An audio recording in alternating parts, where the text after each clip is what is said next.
El ruido es a menudo definido como un sonido desagradable, un sonido no deseado. Por tanto, hay que diferenciar sonido de ruido. El sonido: sensación auditiva agradable producida por la vibración de un objeto de forma rítmica y armónica.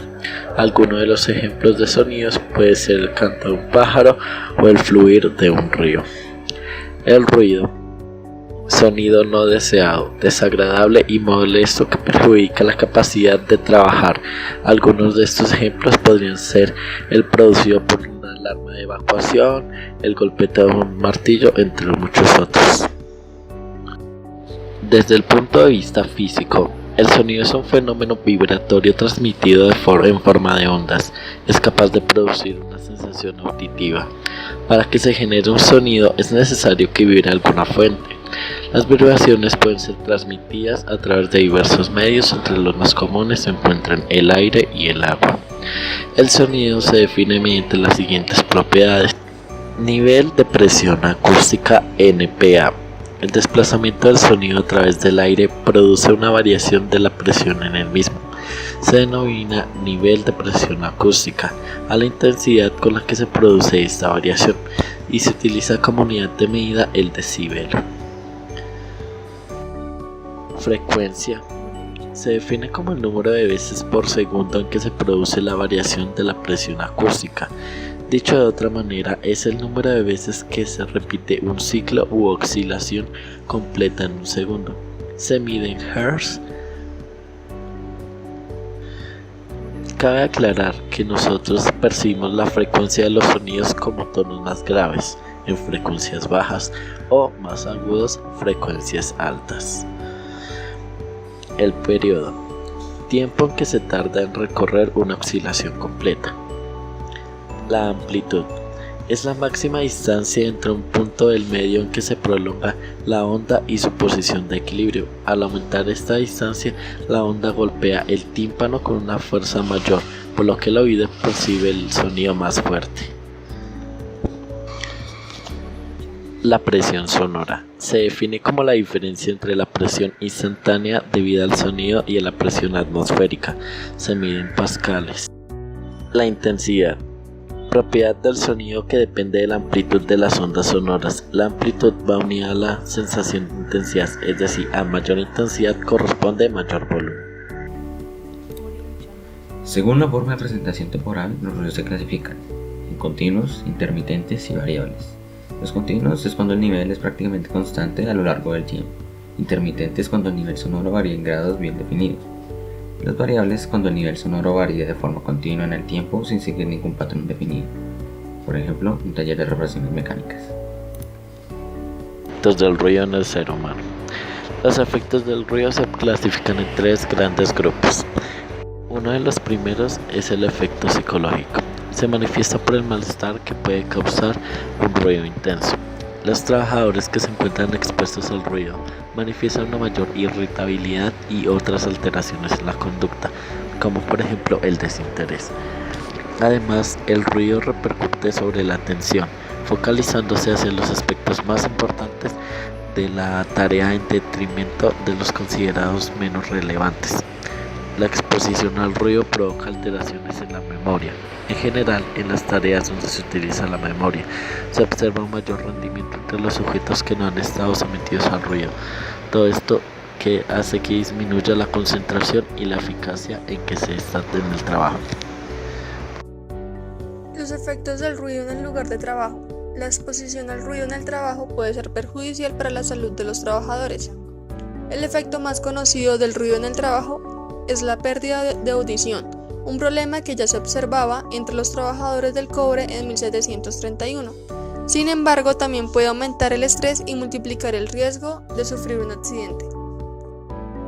Uno de los efectos que podemos encontrar es la disminución de la capacidad auditiva. Puede deberse a un bloqueo mecánico de la transmisión del sonido al oído interno o a lesiones de las células ciliadas de la cóclea que forma parte del oído interno. En raras ocasiones, el deterioro auditivo también puede ser provocado por trastorno de procesamiento auditivo central. Pérdida de audición provocada por el ruido. Esto se debe a una exposición prolongada a ruidos internos. La pérdida de audición provocada por el ruido es irreversible. Una exposición breve a ruidos de impulso, incluso a un único impulso fuerte, como los producidos por armas de fuego, pistolas de clavos o de remaches, puede tener efectos permanentes como la pérdida de audición y el tinnitus continuo. Los acúfenos son la sensación de timbre, zumbido o explosión que se siente en los oídos. Una exposición excesiva al ruido aumenta el riesgo de sufrir acúfenos. Si el ruido es de impulso, por ejemplo una detonación, el riesgo puede aumentar de modo considerable. Este es el primer indicio de que el ruido está dañando el oído. El ruido y las sustancias químicas. Existen unas sustancias que pueden ser tóxicas para el oído. A estas sustancias se le denominan ototóxicas. Al parecer, los trabajadores que se ven expuestos a algunas de estas sustancias y a ruidos sonoros corren un mayor riesgo de sufrir daños auditivos que aquellos que están expuestos únicamente a uno de estos factores. Esto se observa principalmente entre el ruido y algunos disolventes orgánicos, como el tolueno, el estireno, el disulfuro de carbono. Estas sustancias pueden utilizarse en entornos ruidosos en sectores tales como la industria del plástico, las artes gráficas y la producción de pinturas y lacas. El ruido en el lugar de trabajo, incluso si no alcanza un nivel que exija medidas para evitar la pérdida de audición, puede ser un factor de estrés.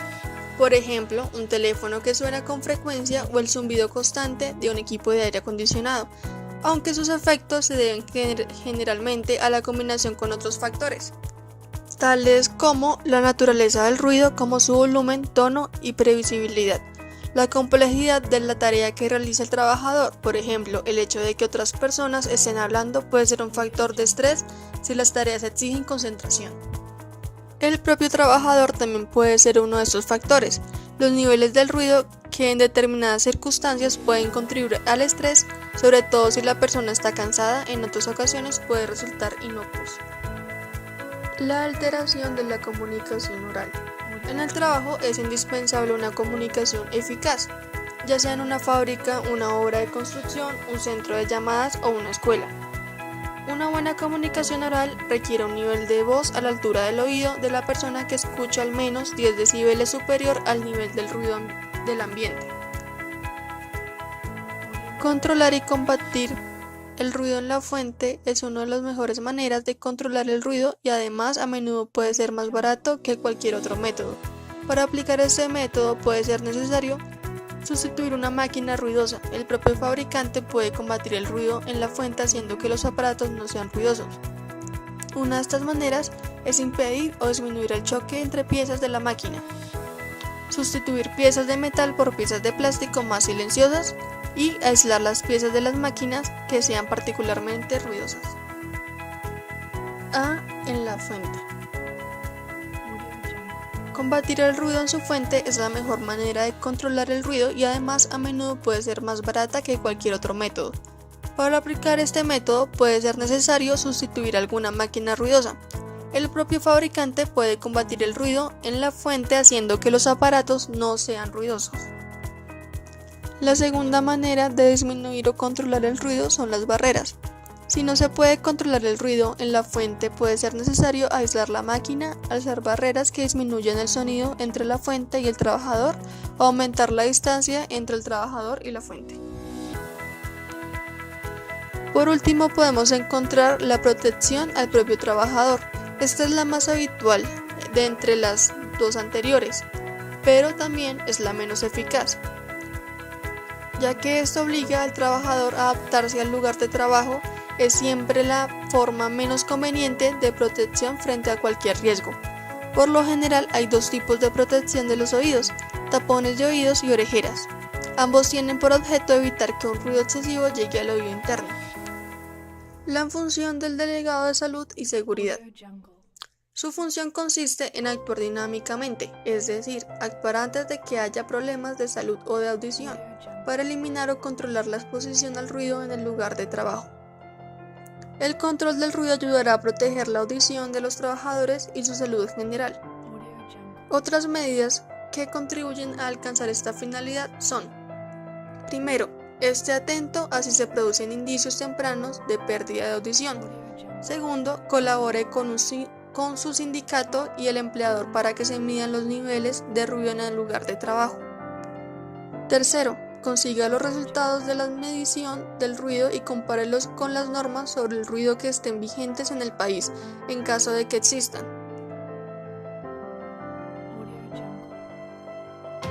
Ley 9 de enero 24 de 1979. Norma para preservar, conservar y mejorar la salud de los individuos en sus ocupaciones. Artículo 106. El Ministerio de Salud determinará los niveles de ruido, vibración a que puedan estar expuestos los trabajadores. Resolución 2400 de 1979. En el capítulo 4 de los ruidos y las vibraciones, se dice que se deben realizar estudios técnicos, aplicar métodos de control, mantenimiento preventivo, uso de silenciadores y el nivel máximo permisible de 85 decibeles. Aplicar control en la fuente, en el medio y en el trabajador. 3321, agosto 4 de 1983. Normas sobre protección y conservación de la audición, de la salud y el bienestar de las personas. Por causa de la producción y emisión de ruidos, determina el ruido ambiental y sus métodos de medición, determina los valores límites permisibles para ruido continuo y de impacto.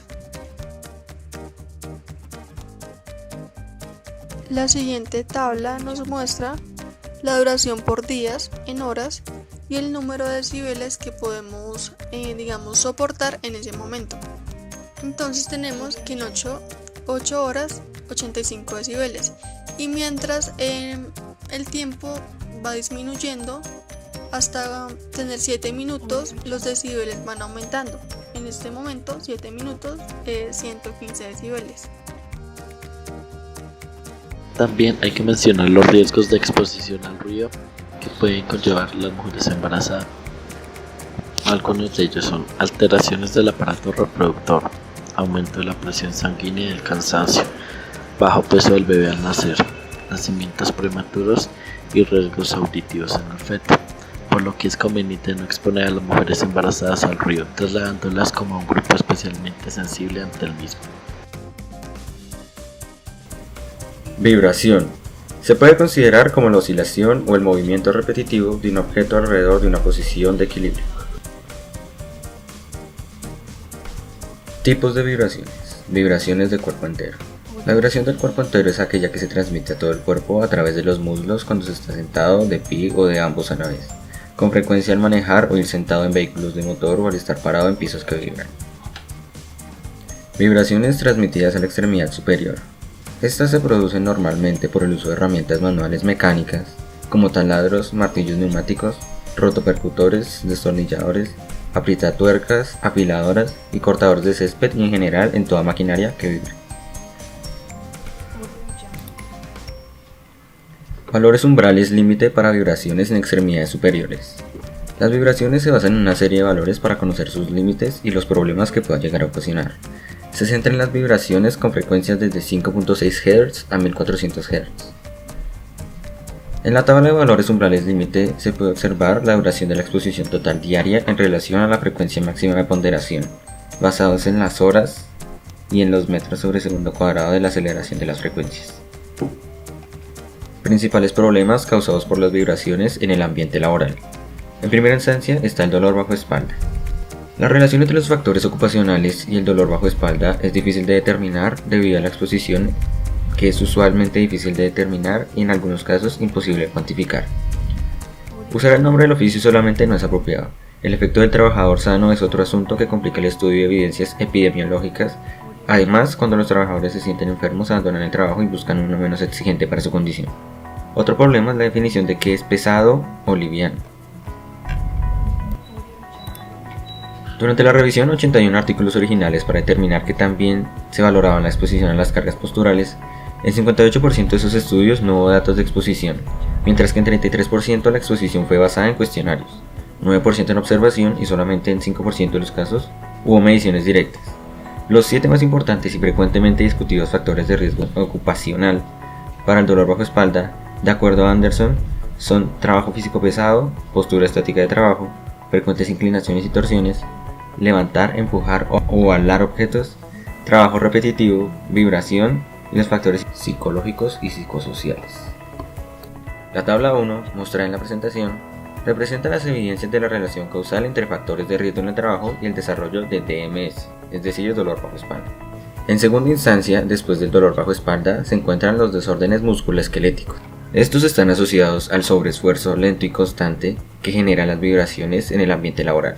También se asocian al estrés y se propagan en cuello y hombros, en los codos, manos, muñecas y generan problemas como el síndrome del túnel carpiano, dendritis y el síndrome de mano-brazo vibración.